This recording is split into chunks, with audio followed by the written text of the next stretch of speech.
Hello friend, SP education में आपका हार्दिक स्वागत है।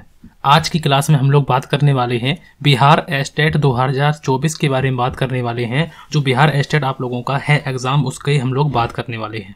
तो हम लोग कॉमर्स की बात करेंगे वाले हैं और आप लोगों को पता है कि हम लोगों ने फाइनेंशियल अकाउंटिंग में 8 क्लासों को कर लिया है। ये हम लोगों की 9वीं नंबर की क्लास जो है वो आप लोग देख सकते हैं कि ये हम लोगों की 9वीं नंबर की क्लास रहने वाली है।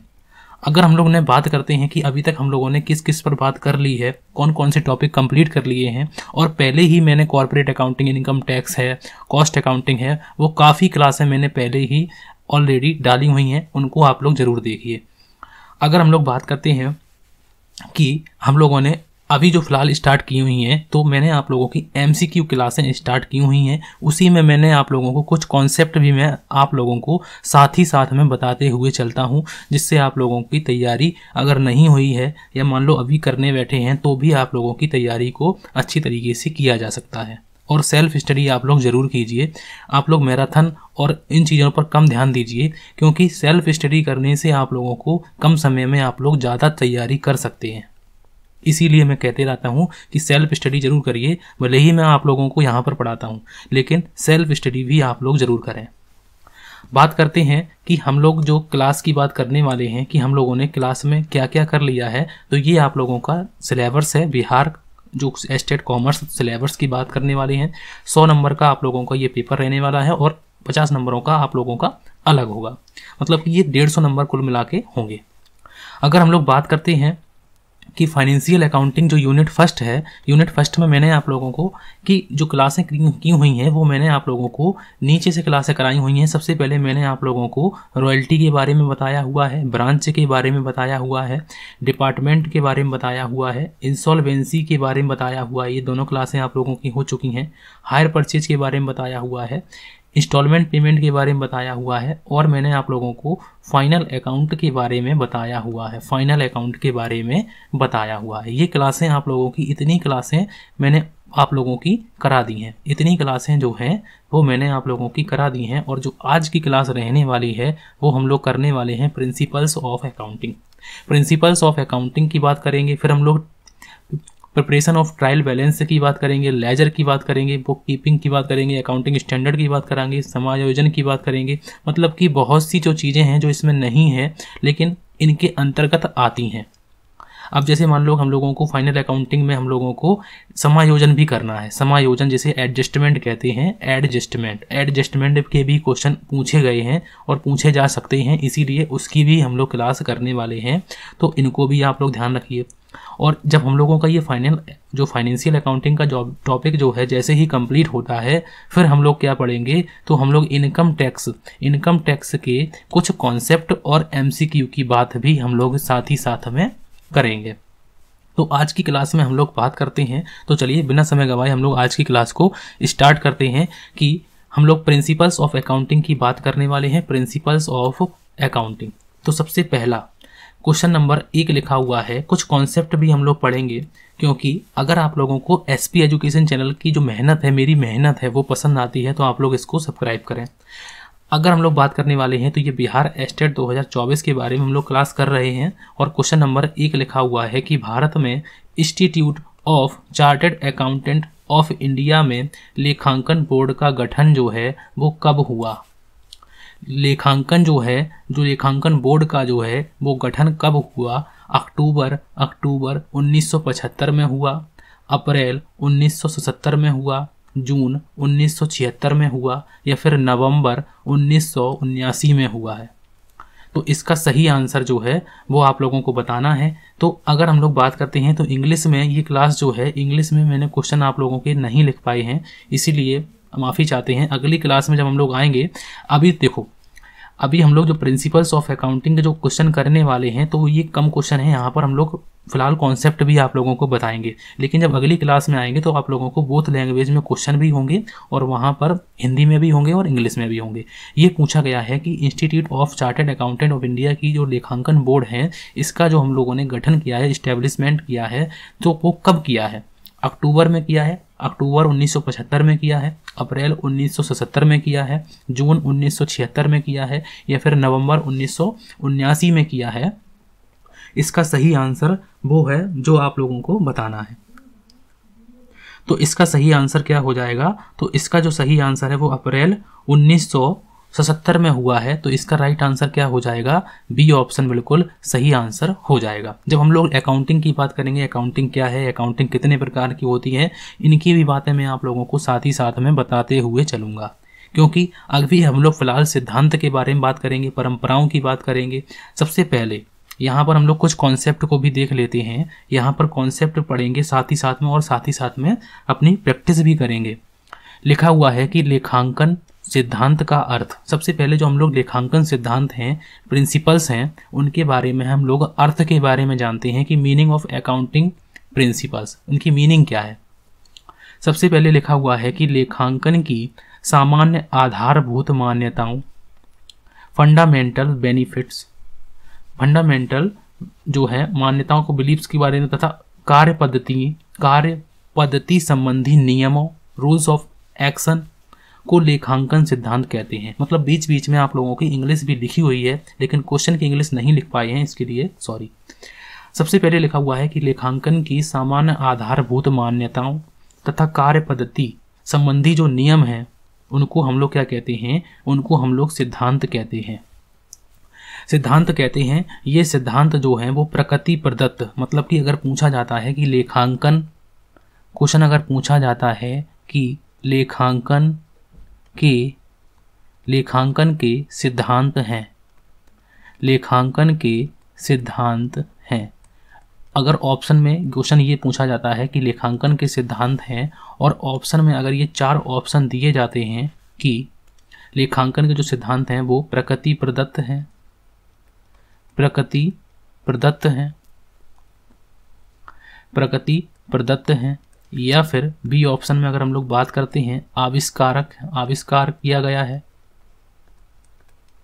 आविष्कार किया गया है, या फिर मनुष्यकृत हैं, मनुष्यकृत हैं, या फिर इनमें से ये सभी हैं, इनमें से सभी, मतलब कि ये सभी जो ऑप्शन है ये सही है। तो लेखांकन का जो सिद्धांत है वो प्रकृति प्रदत्त नहीं है, नेचर बाई नेचर प्राप्त नहीं है, ना ही इनका आविष्कार किया गया है, बल्कि मनुष्यकृत हैं। इनका जो है मनुष्य ने जैसे जैसे अपना प्रयोग, मतलब कि जैसे जैसे बिजनेस बढ़ते गए वैसे वैसे इनके नए नए सिद्धांत आते गए। तो यहाँ पर लिखा हुआ है कि ये सिद्धांत जो हैं वो प्रकृति प्रदत्त या आविष्कार नहीं होते हैं, बल्कि मनुष्यकृत होते हैं। बल्कि कैसे होते हैं? बल्कि मनुष्यकृत होते हैं।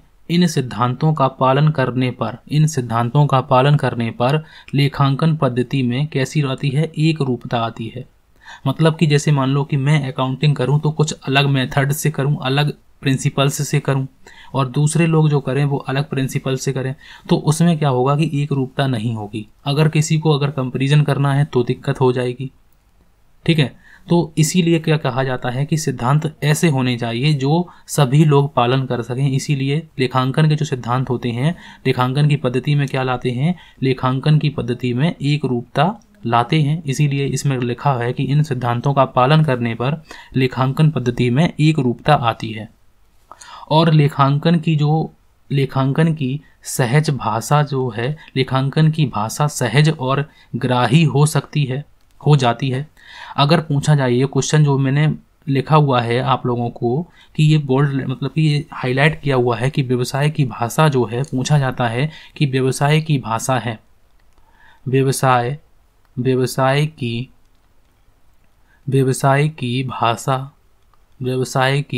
भाषा है। तो व्यवसाय की भाषा जो है वो क्या है? तो व्यवसाय की भाषा क्या है? तो व्यवसाय की भाषा लेखांकन जो है वो व्यवसाय की भाषा है। कि accounting is the language of business, ये बात आप लोगों को मालूम होगी, और नहीं है तो आप लोग पता कर लीजिए। ये व्यवसाय की भाषा जो है वो पूछा जाए तो लेखांकन है। लेखांकन को सहजता से समझ लेने पर व्यवसाय के विकास की गति में भी सरलता से समझ में आ जाती है, सरलता से जो है वो हमें समझ में आ जाती है। तो लेखांकन के सिद्धांत की अगर हम लोग बात करते हैं, लेखांकन के सिद्धांत का अर्थ की बात करते हैं, तो पहली बात कि लेखांकन के जो सिद्धांत हैं वो सामान्य आधारभूत मान्यताएं होती हैं, और कार्य पद्धति संबंधी जो नियम होते हैं उनको हम लोग क्या कहते हैं, उनको हम लोग लेखांकन सिद्धांत कहते हैं। मतलब नियम और मान्यता जो संबंधी जो नियम बनाए जाते हैं, इनका जो योग होता है, इन्हीं को हम लोग कह देते हैं सिद्धांत। तो जो सिद्धांत होते हैं वो प्रकृति प्रदत्त या फिर आविष्कार नहीं होते हैं, बल्कि मनुष्यकृत होते हैं, मनुष्य के द्वारा बनाए गए होते हैं। इन सिद्धांतों का पालन करने पर लेखांकन में क्या आती है, एक रूपता आती है। व्यवसाय की भाषा क्या है, तो व्यवसाय की भाषा लेखांकन है। ये जो है यहाँ से 3 क्वेश्चन बने। पहली बात कि व्यवसाय की भाषा क्या है, तो व्यवसाय की भाषा लेखांकन है। दूसरी बात, लेखांकन के सिद्धांत हैं, तो लेखांकन के सिद्धांत हैं मनुष्यकृत हैं।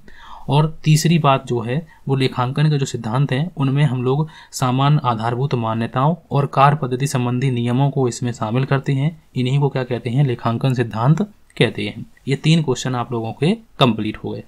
सिद्धांत की मतलब हम लोग कॉन्सेप्ट भी साथ ही साथ पढ़ेंगे। इतना मैं आप लोगों को कॉन्सेप्ट बता दूंगा कि लेखांकन के सिद्धांत से संबंधित जो भी क्वेश्चन है वो आप लोगों के यहाँ से आ जाएंगे। उसके बाद आगे बढ़ते हैं, अब दूसरे क्वेश्चन की तरफ चलते हैं। और दूसरा क्वेश्चन लिखा हुआ है, सबसे पहले दूसरा क्वेश्चन लिखा हुआ है कि निम्न में से कौन लेखा विधि का सिद्धांत नहीं है। मतलब कि इनमें से जो है वो कौन सा सिद्धांत नहीं है। लेखा विधि मतलब कि अकाउंटिंग का इनमें से कौन सा जो प्रिंसिपल्स नहीं है, ये पूछा गया है। कि दोहरा लेखा प्रणाली, दोहरा लेखा सिद्धांत, डबल अकाउंटिंग सिस्टम, लागत का सिद्धांत, अगर लागत का सिद्धांत नहीं है, भौतिकता का सिद्धांत या फिर सत्यता का सिद्धांत, कौन सा जो सिद्धांत है वो इनमें से जो है वो नहीं है, ये पूछा गया है। कि लेखांकन का इनमें से कौन सा सिद्धांत नहीं है। तो इसका सही आंसर है कि अगर हम लोग बात करते हैं तो सत्यता का सिद्धांत जो है वो यहाँ पर बात नहीं करते हैं, तो ये जो है ये यहाँ पर नहीं होता है। और यहाँ पर हम लोग जो 3 सिद्धांत होते हैं, दोहरा लेखा प्रणाली मतलब कि नाम पक्ष का मतलब होता है यहाँ पर डेबिट पक्ष, डेबिट साइड और क्रेडिट साइड। डेबिट साइड और क्रेडिट साइड का उल्लेख हम लोग दोहरा लेखा प्रणाली में करते हैं। लागत की बात हम लोग करते हैं क्योंकि हम लोग बैलेंस शीट में जब हम लोग एसेट्स लिखते हैं तो हम लोग उनकी लागत की बात करते हैं, कॉस्ट की बात करते हैं। भौतिकता की बात करते हैं, भौतिकता का सिद्धांत होता है क्योंकि कुछ वस्तुएं मतलब कि हम लोगों ने पढ़े होंगे कि 3 प्रकार के जनरल में खाते खोले जाते हैं। एक होता है पर्सनल अकाउंट जिसे हम लोग व्यक्तिगत खाता कहते हैं। एक होता है रियल अकाउंट जिसे हम लोग अव्यक्तिगत खाता कहते हैं। और एक होता है नॉमिनल अकाउंट इसे हम लोग वास्तविक खाता कहते हैं और इसे हम लोग अवास्तविक खाता कहते हैं। तो ये भी भौतिकता का सिद्धांत जो है ये भी है। तो यहाँ पर पूछा गया है नहीं है, तो नहीं वाला हम लोगों का सत्यता का सिद्धांत जो है वो नहीं है। तो यहाँ पर लिखा हुआ है कि लेखांकन सिद्धांत के तत्व एलिमेंट ऑफ अकाउंटिंग प्रिंसिपल। अगर तत्व के बारे में पूछा जाता है कि लेखांकन के कौन कौन से तत्व हैं, लेखांकन सिद्धांत के कौन कौन से तत्व हैं। औचित्य मतलब कि औचित्य, पहला जो तत्व है वो औचित्य होना चाहिए, रिलेवेंस होना चाहिए। और दूसरा जो तत्व लिखा हुआ है कि उद्देश्य पूर्णता होनी चाहिए। उद्देश्य पूर्णता मतलब कि कोई भी बात जो है, कोई भी जो मैंने अकाउंटिंग की हुई है वो उद्देश्य पूर्ण होने चाहिए, मतलब कि अकाउंटिंग करने का एक उद्देश्य होना चाहिए। और व्यवहारिकता होनी चाहिए। तो यहाँ पर जो 3 तत्व हैं, औचित्य का मतलब यहाँ पर लिखा हुआ है कि रिलेवेंस, मतलब कि यहाँ पर अगर औचित्य की बात करते हैं तो औचित्य का मतलब होता है उपयोगिता से। औचित्य का मतलब होता है औचित्य का संबंध, औचित्य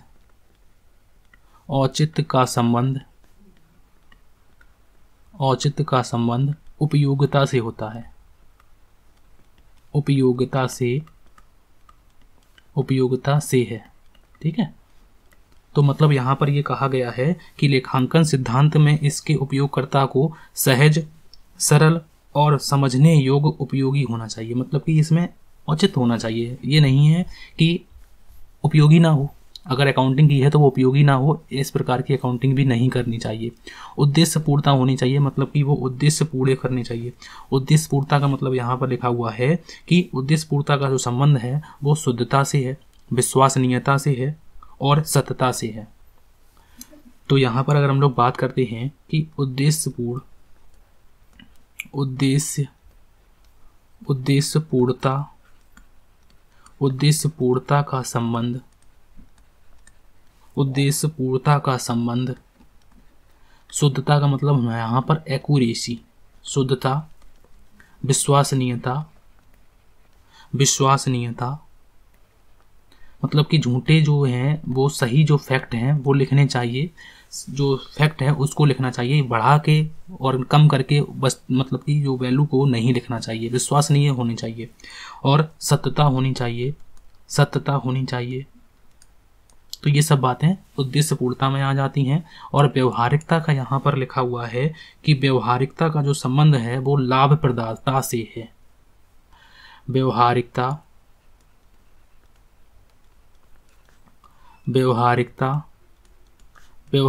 का संबंध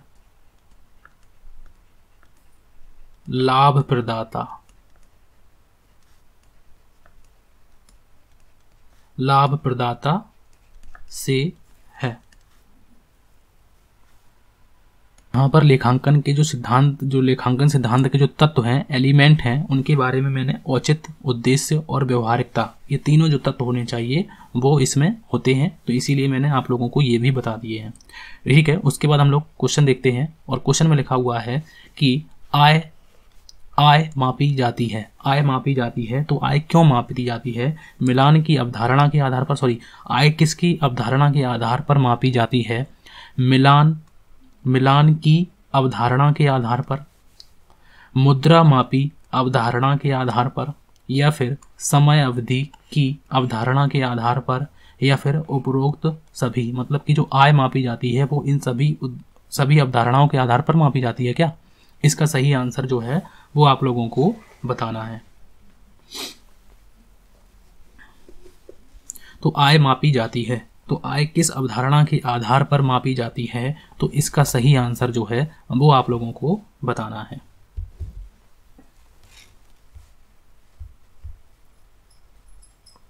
तो इसका जो सही आंसर है कि आय का जो मापी जाती है ना, तो वो मिलान की अवधारणा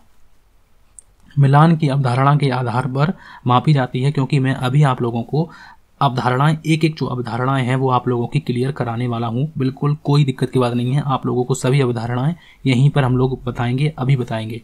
तो मिलान की अवधारणा के आधार पर हम लोग किसका मापन करते हैं? आय की अवधारणा का मापन करते हैं।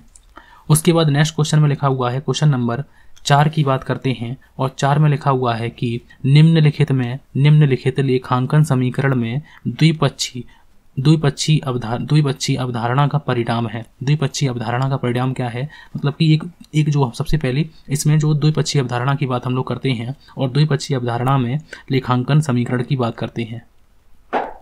लेखांकन समीकरण की बात करते हैं।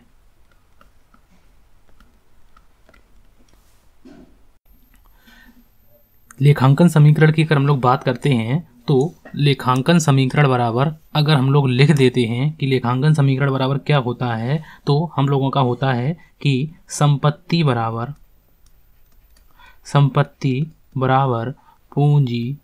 पूंजी प्लस दायित्व। संपत्ति बराबर पूंजी प्लस दायित्व होता है। तो यहाँ पर पूछा गया है कि निम्न में से कौन सा अकाउंटिंग इक्वेशन जो है वो द्विपक्षीय अवधारणा का वो है परिणाम है।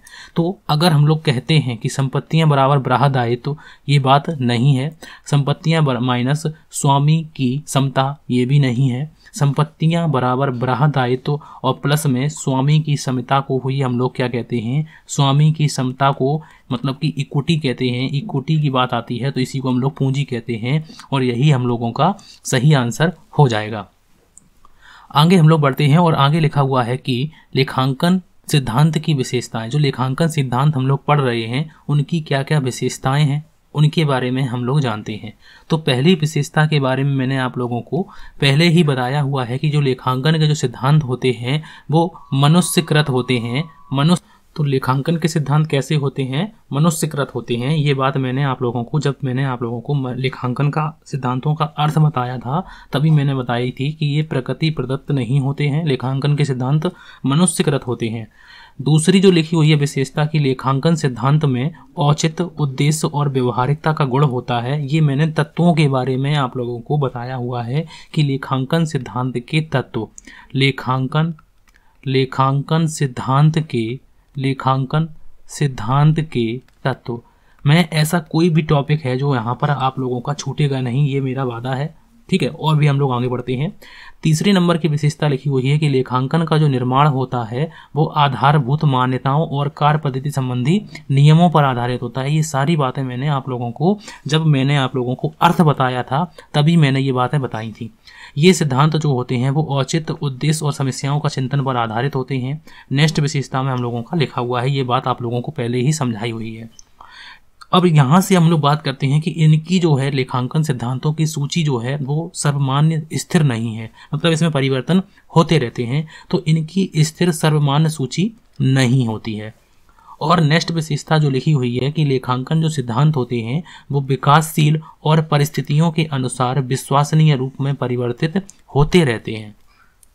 और नेक्स्ट विशेषता में लिखी हुई है कि लेखांकन के जो सिद्धांत हैं, लेखांकन सिद्धांतों का किसी भी अधिनियम में स्पष्ट उल्लेख नहीं है, कि मतलब कि कोई भी अगर कह सकता है कि इसमें, इस बुक में या इस अधिनियम में लेखांकन के सिद्धांत इतने दिए गए हैं, उसमें इतने दिए गए हैं, ये बातें जो हैं वो इसमें स्पष्ट नहीं करती हैं। तो लेखांकन के सिद्धांतों का किसी भी अधिनियम में स्पष्ट उल्लेख नहीं है, ये यहाँ पर हम लोगों ने समझ लिया है।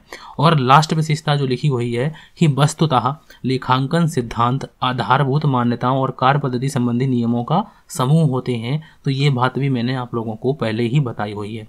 तो सभी बातें मैंने आप लोगों को एक एक करके पॉइंट विशेषताओं की अगर हम लोग बात करते हैं तो लेखांकन के जो सिद्धांत होते हैं वो मनुष्यकृत होते हैं।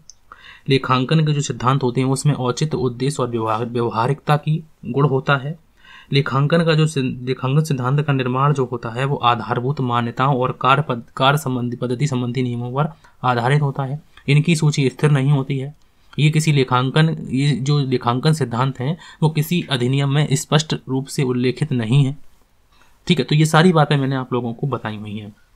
आगे बढ़ते हैं और आगे क्या लिखा हुआ है। आगे की क्लास में हम लोग बात करने वाले हैं कि 5वां नंबर क्वेश्चन लिखा हुआ है कि दोहरी अवधारणा पर आधारित लेन देनों के अभिलेखन की प्रणाली कहलाती है।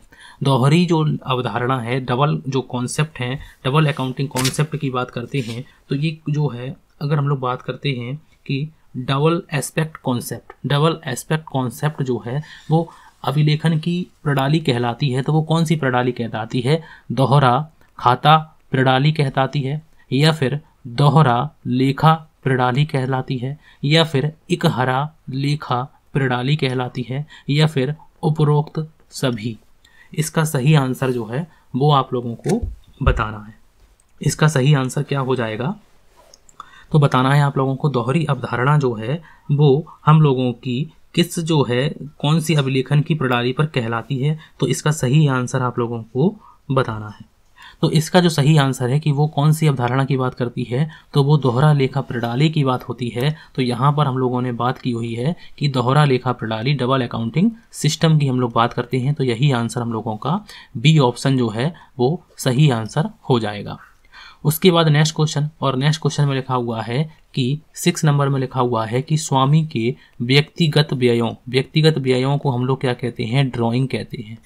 स्वामी के जो व्यक्तिगत व्यय होते हैं इन्हें हम लोग आहरण भी कहते हैं, आहरण, ठीक है। तो स्वामी के व्यक्तिगत व्ययों को व्यवसाय के व्ययों में सम्मिलित कर लेने में कौन सा लेखा विधि का सिद्धांत का हम लोग उल्लंघन हुआ है? कौन से जो लेखांकन जो सिद्धांत हैं उसका हम लोगों ने उल्लंघन किया है? यदि हम ड्राइंग को खर्चों में लिख देते हैं, व्यवसाय के खर्चों में लिख देते हैं, व्यवसाय के एक्सपेंसेस में लिख देते हैं, तो वो हम लोग कौन से सिद्धांत का उल्लंघन कर रहे हैं? तो वो हम लोग लागत सिद्धांत का उल्लंघन कर रहे हैं, या फिर चालू व्यवसाय की अवधारणा का उल्लंघन कर रहे हैं, या फिर अस्तित्व की अवधारणा का उल्लंघन कर रहे हैं, या फिर रूढ़िवादिता की अवधारणा का उल्लंघन कर रहे हैं। तो इसका सही आंसर जो है वो आप लोगों को बताना है। तो इसका जो सही आंसर है वो हम लोगों का क्या हो जाएगा कि हम लोग अस्तित्व की अवधारणा की हम लोग जो बात की उल्लंघन कर रहे हैं। तो इसका राइट आंसर क्या हो जाएगा? सी ऑप्शन बिल्कुल सही आंसर हो जाएगा। उसके बाद हम लोग आगे बढ़ते हैं और आगे लिखा हुआ है कि लेखांकन प्रथाएं क्या होती हैं। तो यहाँ पर लिखा हुआ है कि लेखांकन प्रथाएं, सबसे पहले हम लोग जानेंगे कि लेखांकन प्रथाओं का जो तात्पर्य है, मीनिंग ऑफ अकाउंटिंग कन्वेंशन की बात हम लोग करने वाले हैं। तो लेखांकन प्रथाओं का जो तात्पर्य है वो उन परंपराओं से है जिनका लेखापालक को हम लोग अकाउंटेंट कहते हैं, जिनका लेखापालक लेखांकन के विवरणों को बनाते समय पठन करते हैं।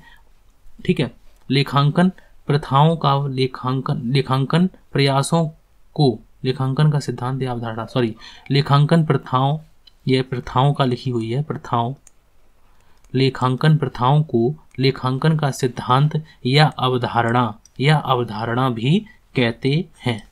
ठीक है, भी कहते हैं। ठीक है, लेखांकन प्रथाओं की अगर हम लोग बात करते हैं तो हम लोग इनको भी देख लेते हैं। वैसे तो कोई निश्चित इनकी सूची नहीं है, लेकिन फिर भी हम लोग इनको समझ लेते हैं कि हम लोगों की कौन कौन सी सूची जो है कभी कभी पूछी जाती है कि लेखांकन प्रथाओं के हम लोग प्रकार की बात करते हैं। तो सबसे पहला एक एक करके हम लोग बात करने वाले हैं कि सबसे पहली जो प्रथा की बात की हुई है, तो यहाँ पर हम लोग कहते हैं रूढ़िवादिता की प्रथा। प्रथम अगर हम लोग बात करते हैं प्रथम की, तो यहाँ पर लिखा हुआ है रूढ़िवादिता। ठीक है, ये इसमें हम लोगों ने टाइपिंग नहीं हो पाई है, इसीलिए हम लोग यहाँ पर लिख कर भी कुछ चीज़ें आप लोगों को बताने वाले हैं। रूढ़िवादिता की प्रथा, तो रूढ़िवादिता की प्रथा को इंग्लिश में क्या कहते हैं, तो इसे कहते हैं कन्वेंशन ऑफ कन्वर्ट। ठीक है, तो यहाँ पर हम लोग बात करने वाले हैं कन्वेंशन।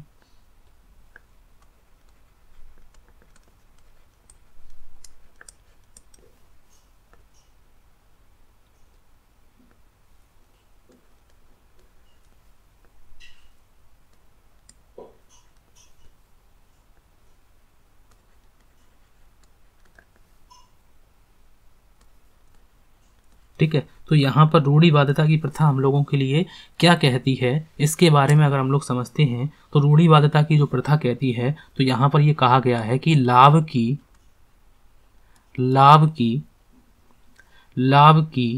आशा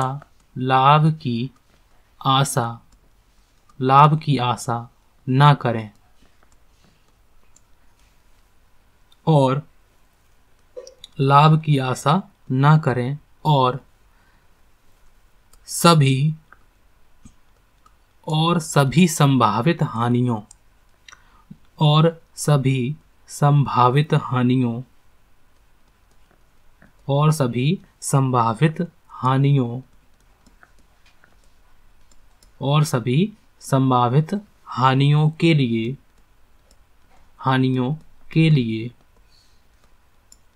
और सभी संभावित हानियों के लिए प्रावधान करें।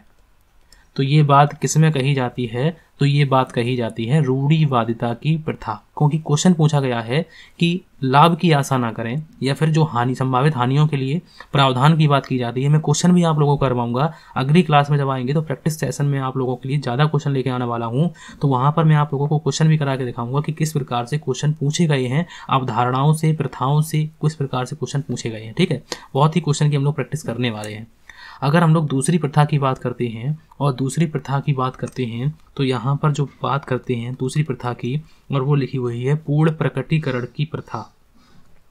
पूर्ण प्रकटीकरण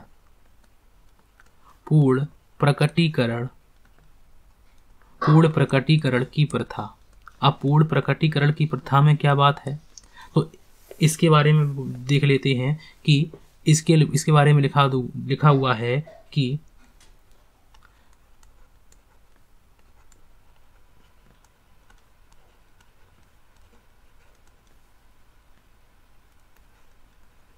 कन्वेंशन ऑफ फुल डिस्क्लोजर। ठीक है, कन्वेंशन ऑफ फुल डिस्क्लोजर, तो इसकी हम लोग बात करने वाले हैं। तो यहाँ पर इस प्रथा में क्या कहा जाता है, तो ये एक प्रथा, इसको भी हम लोग देखते हैं।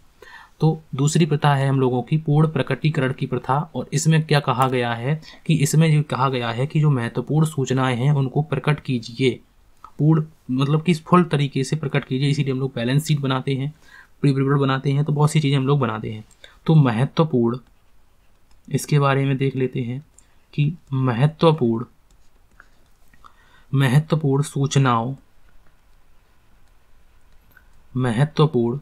सूचनाओं को प्रकट करना, महत्वपूर्ण सूचनाओं को प्रकट करना।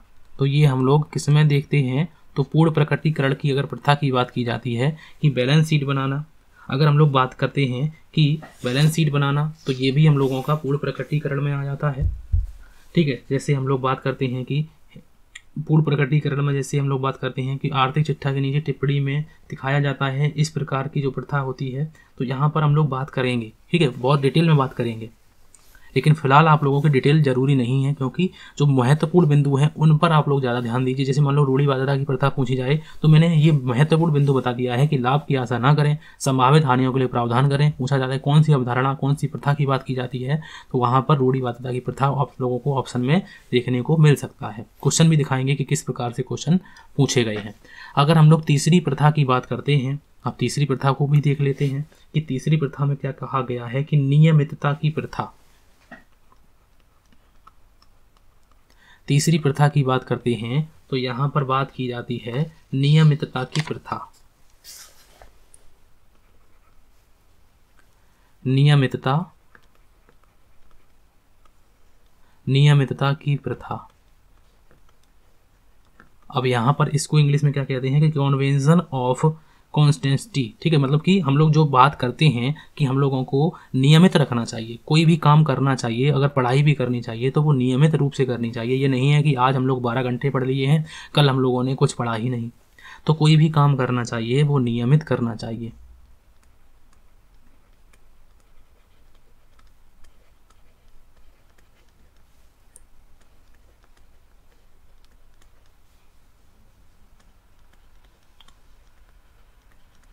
ठीक है, तो यहाँ पर हम लोग इसकी बात करते हैं। तो यहाँ पर अगर हम लोग बात करते हैं कि लेखांकन के तरीकों को नियमित रूप से जारी रखना, तो अगर हम लोग यहाँ पर बात करते हैं कि लेखांकन के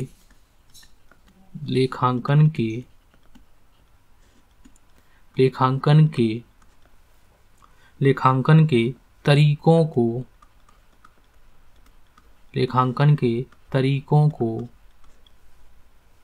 नियमित रूप से जारी रखना,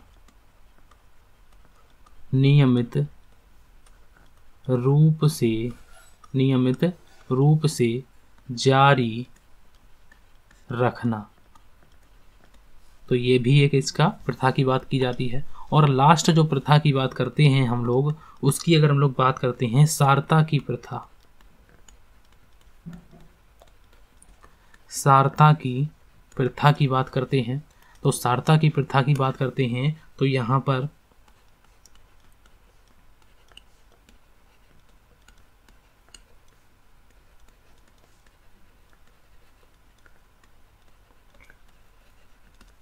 तो सारता की प्रथा में अगर हम लोग बात करते हैं तो इसमें हम लोग किसकी बात करते हैं, तो लिखा हुआ है कि सभी महत्वपूर्ण तथ्यों का अभिलेखन करना। तो यहाँ पर अगर हम लोग बात करते हैं तो सभी महत्वपूर्ण तथ्यों का अभिलेखन करना। अभिलेखन, सभी महत्वपूर्ण तथ्यों का अभिलेखन करना। तो ये प्रथाओं की बात की जाती है। अवधारणाओं की बात भी हम लोग करेंगे, एक एक पॉइंट को आप लोगों को समझाएंगे। वहाँ पर जो देखो, मैंने आप लोगों के लिए लेखांकन प्रथाओं की जो प्रकार हैं वो नहीं लिख पाए थे, इसलिए लिखने में थोड़ा सा वक्त निकल गया। लेकिन हम लोग अवधारणाओं की बात करेंगे तो मैंने आप लोगों को वो सारी की सारी पीपीटी मतलब कि लिख के रखी हुई हैं, तो कोई दिक्कत की बात नहीं है। तो मैंने आप लोगों को 4 प्रथाएं बताई कि लेखांकन की प्रथाओं के प्रकार कितने होते हैं। तो 4 रूढ़िवादिता की प्रथा में क्या कहा गया है कि लाभ की आशा ना करें, यही जो है अवधारणा भी है, और यही प्रथा भी है। प्रथाओं को अवधारणाएं भी कहते हैं, मान्यताएं भी कहते हैं, तो कोई दिक्कत की बात नहीं है। कि रूढ़िवादिता की प्रथा की बात करें तो लाभ की आशा ना करें और सभी संभावित हानियों के लिए प्रावधान करें। पूर्ण प्रकटीकरण की प्रथा में कहा गया है कि महत्वपूर्ण सूचनाओं को प्रकट करना है, जिससे शेयर होल्डर्स अगर पैसे लगाते हैं, ऋण पत्रधारी बैंक ऋण देती है, तो इस प्रकार से उनको सूचनाएं प्राप्त होती रहें। नियमितता की प्रथा में ये कहा गया है कि लेखांकन के तरीकों को नियमित रूप से जारी रखना।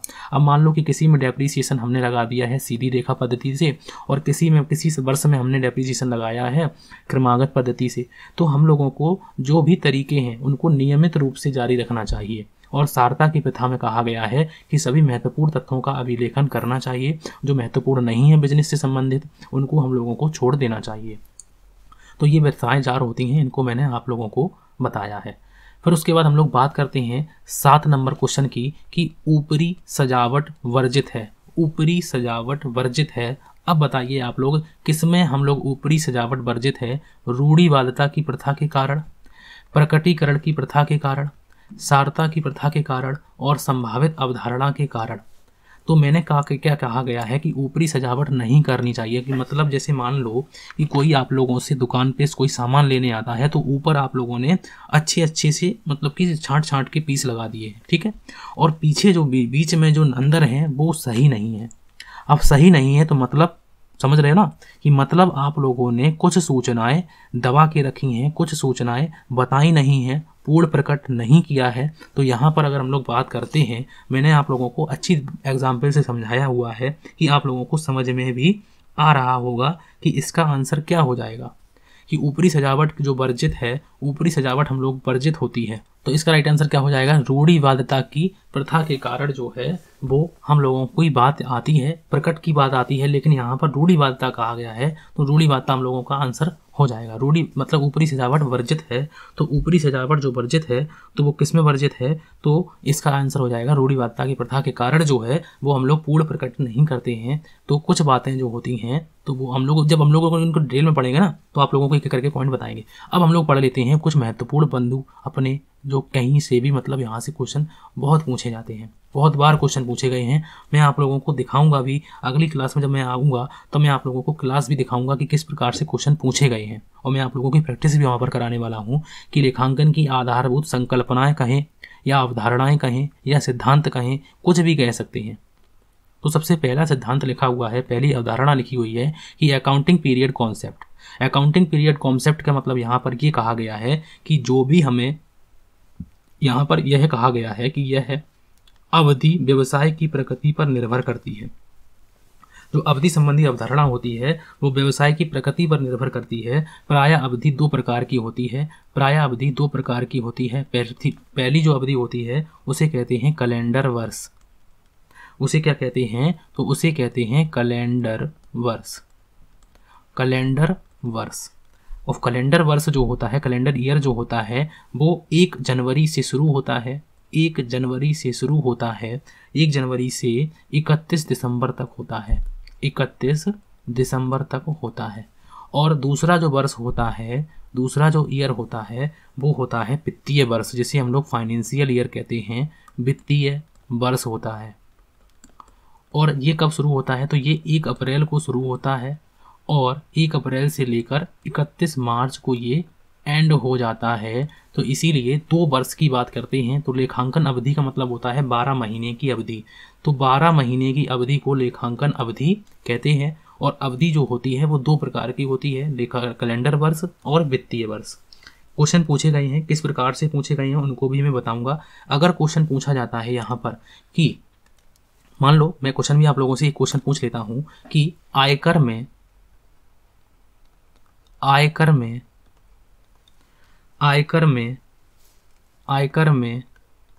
कर दे होता है, मतलब कि इसमें जो कर दे होता है वो कौन सी मतलब ईयर में होता है? उसमें कैलेंडर वर्ष का प्रयोग करते हैं हम लोग, कैलेंडर वर्ष का प्रयोग करते हैं, या फिर वित्तीय वर्ष का प्रयोग करते हैं, वित्तीय वर्ष का प्रयोग करते हैं, या फिर हिंदू नववर्ष का प्रयोग करते हैं, हिंदू नववर्ष का प्रयोग करते हैं, चैत्र वैशाख, ठीक है। और या फिर चौथा नंबर पर लिखा हुआ है कि इनमें से कोई नहीं। तो इसका राइट आंसर क्या हो जाएगा? बी ऑप्शन बिल्कुल सही आंसर हो जाएगा कि प्रत्येक जो वर्ष होता है वो 1 अप्रैल से शुरू होता है और 31 मार्च को खत्म होता है। इसीलिए यहाँ पर हम लोग बात करते हैं। उसके बाद द्विपक्षीय अवधारणा की बात करते हैं। दूसरी जो कॉन्सेप्ट की बात करते हैं तो डबल एस्पेक्ट कॉन्सेप्ट की बात करते हैं। तो यहाँ पर अगर हम लोग बात करते हैं तो यहाँ पर अगर लिखा गया है कि द्विपक्षीय अवधि अवधारणा की बात करते हैं तो इस सिद्धांत के अनुसार व्यापार की कुल संपत्तियाँ हमेशा उसके कुल दायित्वों के बराबर होती हैं। हमेशा उसके कुल दायित्वों के बराबर होती हैं। और यहीं पर हम लोग लेखांकन समीकरण की बात करते हैं। लेखांकन समीकरण अगर पूछा जाता है तो इसी कॉन्सेप्ट से हम लोग लेखांकन समीकरण की बात करते हैं कि संपत्ति बराबर पूंजी प्लस दायित्व। ठीक है, तो क्वेश्चन भी पूछे गए हैं, किस प्रकार से पूछे गए हैं वो भी मैं आप लोगों को बताऊंगा। नेक्स्ट लिखा हुआ है कि मुद्रा मापन की अवधारणा में ये कहा जाता है कि इस अवधारणा के अनुसार केवल उन्हीं लेनदेनों को पुस्तकों में लिखा जाता है जिन्हें मुद्रा में मापा जाता है। जैसे मैं कहूँ कि रमेश ईमानदार है और रमेश को 1000 का माल बेचा। अब आप बताइए कि आप अकाउंटिंग में कौन सा जो है वो आप लोगों के लिए महत्वपूर्ण है, कौन सा जो अकाउंटिंग में एंट्री है वो आप करेंगे। रमेश ईमानदार है ये इसकी एंट्री करेंगे या फिर रमेश को 1000 का माल बेचा इसकी एंट्री करेंगे। तो आप कहेंगे कि हम इसकी एंट्री करेंगे क्योंकि जो मुद्रा में मापा जाता है उसी को हम लोग अकाउंटिंग में लिखते हैं, तो यहाँ पर इसकी बात हम लोग नहीं करेंगे। ठीक है, उसके बाद नेक्स्ट अगर हम लोग बात करते हैं और नेक्स्ट में लिखा हुआ है कि प्राप्ति की अवधारणा का मतलब यहाँ पर लिखा हुआ है कि यहाँ पर हम लोग बात करते हैं तो व्यापार की आय को मापने का यह महत्वपूर्ण। व्यापार की आय मतलब कि यहाँ पर इनकम की बात अगर हम लोग करते हैं तो प्राप्ति की बात तो होती ही है। प्रत्येक व्यक्ति किसी न किसी प्राप्ति के लिए काम करता है। ठीक है, कोई ना कोई मतलब कि आय के लिए काम करता है। जैसे मान लो कि हम लोग पढ़ाते भी हैं या फिर हम लोग पढ़ते भी हैं, मान लो अगर नौकरी लग जाएगी तो नौकरी लग जाएगी ये बात अलग है, और उसमें हम पैसे कमाएंगे ये बात हम लोगों के लिए मेन क्या है, पैसे कमाना, अपने माँ बाप के लिए अपनी जो है सेवा करना उनकी, तो यही सभी का सपना होता है। तो व्यापार की आय को मापने का एक महत्वपूर्ण सिद्धांत है। व्यवसायिक क्रियाओं के फलस्वरूप स्वामी की पूंजी में हुई वृद्धि को आय कहते हैं। मतलब कि व्यवसायिक क्रियाएं मतलब अगर हमने कोई मतलब कि बिजनेस में एक्टिविटी की हुई है और जिससे हमें जो स्वामी की पूंजी है, इक्विटी, स्वामी की पूंजी को क्या कहते हैं, स्वामी की पूंजी को इक्विटी भी कहते हैं।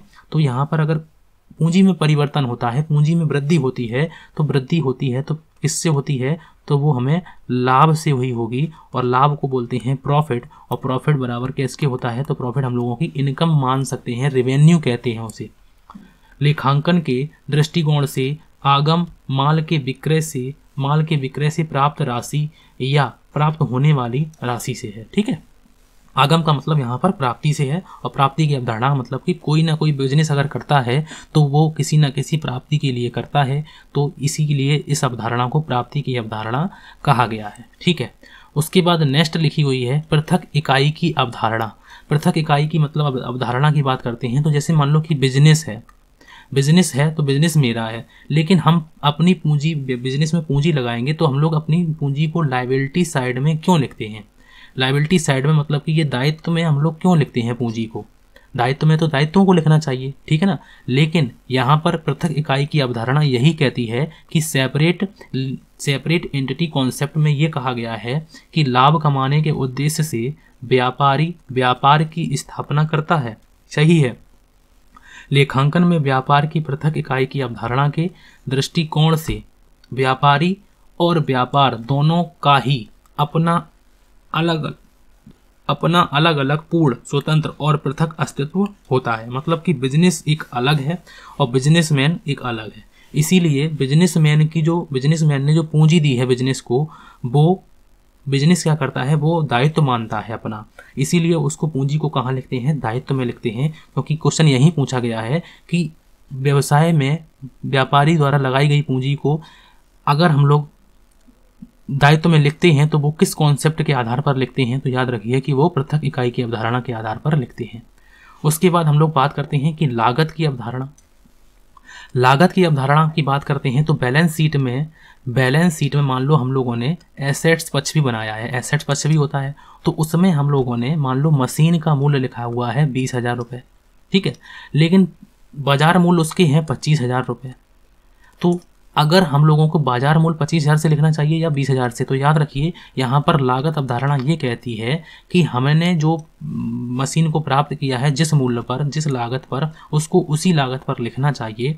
इस अवधारणा के अनुसार लेखा पुस्तकों में संपत्तियों को उन्हें अर्जन करने हेतु चुकाए गए मूल्य, जिसे लागत मूल्य कहते हैं, पर दिखाया जाता है। मतलब कि संपत्तियों को हम लोग किस मूल्य पर दिखाते हैं? लागत मूल्य पर दिखाते हैं, चाहे बाद में चलकर बाजार मूल्य में कमी हो या वृद्धि हो ही क्यों ना हो। मतलब हम लोग किस मूल्य पर दिखाएंगे? हम लोग लागत मूल्य पर दिखाएंगे। और बैलेंस शीट में ये बातें हम लोगों की साफ होती हैं। जैसे मान लो आप लोगों ने देखा होगा कि बैलेंस शीट में मशीन लिखी है 20,000 की और डेप्रीसिएशन लगा दिया है उसमें 2,000 का, तो ये लागत अब कितने की रह गई है? 18,000 की। तो ये हम क्यों करते हैं? तो ये लागत संबंधी अवधारणा की हम लोग बात करते हैं, क्योंकि क्वेश्चन पूछा जाएगा, अभी बताएंगे आप लोगों को किस प्रकार से क्वेश्चन पूछे गए हैं। उसके बाद हम लोग बात करते हैं, नेक्स्ट में लिखा हुआ है कि चालू व्यापार की अवधारणा। तो प्रत्येक व्यक्ति ये सोचता है कि हमारा जो व्यापार है वो दिन प्रतिदिन बढ़ता रहे। कोई व्यक्ति ये सोचता है कि हमारा व्यवसाय आज शुरू किया कल बंद हो जाए, नहीं सोचेगा। तो इसीलिए चालू व्यापार में ये कहा गया है कि इस अवधारणा के अनुसार व्यापार जो है वो अनंत जीवन तक चलता रहता है। इसकी गतिविधियां भविष्य में चलती रहेंगी जब तक कि व्यापार का समापन या दिवालिया ना हो जाए। और अभी और भी है। और हम लोगों की नेक्स्ट अवधारणा की बात लिखते हैं कि लेखांकन संतुलन अवधारणा। अब लेखांकन संतुलन अवधारणा में ये क्या कहा गया है कि व्यापार का जो स्वामी है, व्यापार का स्वामी संपत्तियों को क्रय करने के लिए कोष की व्यवस्था करता है। इस कारण व्यापार के स्वामित्व की संपत्तियां निश्चित रूप से व्यापार के स्वामी द्वारा उपलब्ध कराए गए कोष के बराबर होती हैं, जिसे तकनीकी भाषा में हम लोग क्या कहते हैं? समता कहते हैं। और अभी मैंने आप लोगों को ये बात बताई हुई है। और नेक्स्ट जो लिखी हुई है कि पूंजी अवधारणा। और पूंजी अवधारणा की बात करते हैं तो पूंजी अवधारणा में इस कहा गया है कि इस अवधारणा के अनुसार पृथक रूप व्यापार का स्वामी अपनी पूंजी नगद या वस्तु के रूप में या फिर नगद और पूंजी का अभिलेखन किया जाता है। मतलब कि ये तो जो व्यापारी ने पूंजी लगाई हुई है, व्यापारी अलग है, बिजनेस अलग है। तो व्यापारी ने पूंजी लगाई है तो वो नगद रूप में हो सकती है, किसी वस्तु के रूप में भी हो सकती है। हो सकता है कि कुछ वस्तु दी हो और कुछ नगद दिया हो। तो इस प्रकार से हम लोगों ने पूंजी की अवधारणा भी समझ में आ रही है। बात करते हैं आगे क्वेश्चन की। और क्वेश्चन नंबर 8 में लिखा हुआ है कि एक लेखा अवधि की गत अवधि से तुलना के लिए पालन आवश्यक है। अब बताइए यहाँ पर हम लोग कौन सी अवधारणा की बात करते हैं? लागत की अवधारणा की बात करते हैं, एक रूपता की अवधारणा की बात करते हैं, या फिर चालू व्यवसाय की अवधारणा की बात करते हैं? तो यहाँ पर देखो कि मान लो कि 2021 में हम लोगों ने मान लो कि कुछ लाभ कमाया और 2022 में कुछ लाभ कमाया। अगर हमें इन दोनों में आपस में कंपैरिजन करना है तो हमें दोनों के जो मेथड होते हैं वो एक जैसे ही होने चाहिए। तो ये जो अवधारणा है ये क्या कहती है? तो ये अवधारणा जो है वो हमसे क्या कहती है, इसका सही आंसर जो है वो बताना है।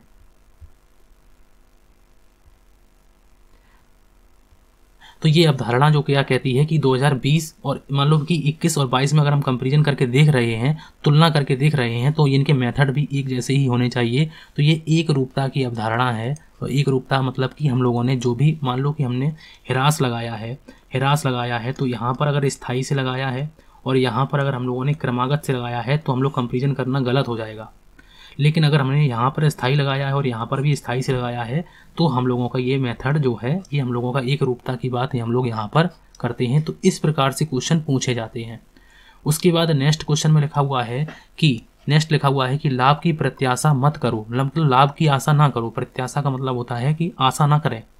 और सभी संभावित हानियों के लिए आयोजन करो कि नीति निम्न प्रथा के कारण उत्पन्न होती है। तो वो कौन सी प्रथा जो है वो एक बात कहती है? तो प्रकटीकरण की, साख की, रूढ़िवादिता की। तो आंसर क्या हो जाएगा कि रूढ़िवादिता की प्रथा में यही कहा गया है कि लाभ की आशा ना करें और हानियों के लिए, सभी संभावित हानियों के लिए जो भविष्य में हानि होने वाली है उनकी आशा तो कर सकते हैं, उनके लिए प्रावधान तो कर सकते हैं, लेकिन लाभ की आशा ना करें। ठीक है। उसके बाद नेक्स्ट क्वेश्चन में लिखा हुआ है कि लेखांकन प्रमाप 2 के अनुसार रहतिया में शामिल नहीं है। कच्चे माल का स्टॉक, चालू कार्य का रहतिया, तैयार माल का रहतिया या फिर स्थायी संपत्तियों का ब्लॉक। तो इसका जो राइट आंसर है वो क्या हो जाएगा कि स्थायी संपत्तियों का जो ब्लॉक है वो इसमें शामिल नहीं होता है। तो इसका राइट आंसर क्या हो जाएगा, डी ऑप्शन बिल्कुल सही आंसर हो जाएगा। उसके बाद नेक्स्ट क्वेश्चन और आज का हम लोगों का आखिरी क्वेश्चन लिखा हुआ है। नेक्स्ट क्लास में हम लोग और भी प्रैक्टिस करने वाले हैं, क्योंकि आज मैंने आप लोगों को कॉन्सेप्ट भी बताया है, आप प्रथाएं भी बताई हैं, विशेषताएं भी बताई हैं, तो बहुत सी बातें मैंने आज आप लोगों को बताई हैं, इसीलिए थोड़ी सी लंबी क्लास हो गई है। अगली क्लास में हम लोग 11 नंबर क्वेश्चन आज हम लोगों ने कर लिए हैं और भी आगे हम लोग करेंगे। लगभग में 30-40 क्वेश्चन और लेकर आएंगे आप लोगों की अगली क्लास में। और किस प्रकार से क्वेश्चन पूछे गए हैं तो भी दिखाएंगे कि चालू व्यवसाय अवधारणा के अनुसार यह माना जाता है कि व्यवसाय का अस्तित्व दीर्घकाल तक होगा, अल्पकालीन जीवन होगा, अति अल्पकालीन जीवन होगा, निश्चित जीवन होगा। तो चालू व्यवसाय की अवधारणा में ये कहा गया है कि जो व्यवसाय है वो कैसा होगा, तो वो व्यवसाय जो है ना तो अल्पकालीन होगा, तो वो कैसा होगा, दीर्घकालीन जीवन होगा, अनंत समय तक चलने की, जब तक वो दिवालिया या समापन ना हो जाए। तो ये बातें मैंने बताई हुई हैं। यहाँ पर देखो, यहाँ पर कहाँ कहा है कि चालू व्यापार की अवधारणा, ये कहा गया है, चालू व्यापार की अवधारणा में यही कहा गया है कि जो व्यवसाय है वो अनंत जीवन तक चलता रहेगा। तो इसका जो सही आंसर क्या हो जाएगा, तो इसका सही आंसर हम लोगों का हो जाएगा ये ऑप्शन बिल्कुल सही आंसर हो जाएगा। कॉस्ट अकाउंटिंग की क्लास, इनकम टैक्स की क्लास अगर आप लोगों ने नहीं की हुई है तो आप लोग देख सकते हैं प्लेलिस्ट में जाकर आराम से, और अपनी तैयारी को और अच्छा कीजिए, सेल्फ स्टडी करते रहिए, एग्ज़ाम नज़दीक हैं और अपनी तैयारी को अच्छा करते रहिए, सभी लोग क्वालिफाई होंगे। तो आज की क्लास आप लोगों को कैसी लगी, तो प्लीज़ आप लोग, अगर अच्छी लगती है तो प्लीज़ आप लोग लाइक करें, शेयर करें और चैनल को सब्सक्राइब जरूर करें। तो आज की क्लास के लिए थैंक यू फॉर वॉचिंग।